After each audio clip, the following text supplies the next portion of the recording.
As the most stubborn president in American history, Trump still does not recognize Biden's victory. Even though his term of office has entered the countdown, he is still uniting with his supporters to prepare a final counterattack. According to a report by the Capitol Hill, at the end of December, 2 enthusiastic fans who supported Trump organized a grand rally.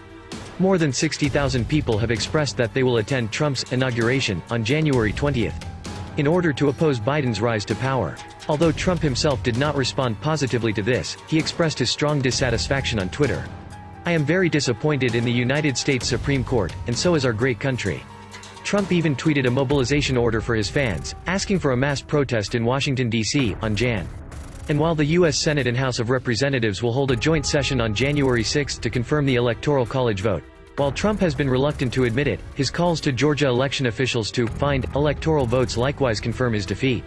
So, look, all I want to do is this. I just want to find 11,780 votes. So tell me, Brad, what are we going to do? We won the election, and it's not fair to take it away from us like this.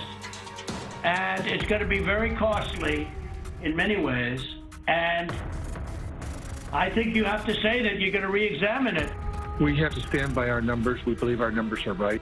In fact, after Trump issued the news that a protest rally was held in Washington, tens of thousands of Americans have signed on the rally registration website within a short period of time, preparing to pour into Washington on January 6 and impose pressure on the 2 houses of Congress.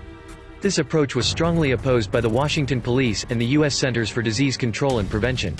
Washington Police Commissioner Peter Newsham claimed, "The president is inciting millions of people to riots and throwing the United States into a storm of internal fighting."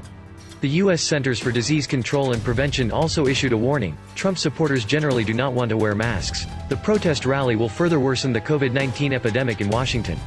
However, in Trump's eyes, these are nothing compared to his career. On the evening of December 31st, riots broke out in downtown Portland. Demonstrators took to the streets and smashed buildings and clashed with the police.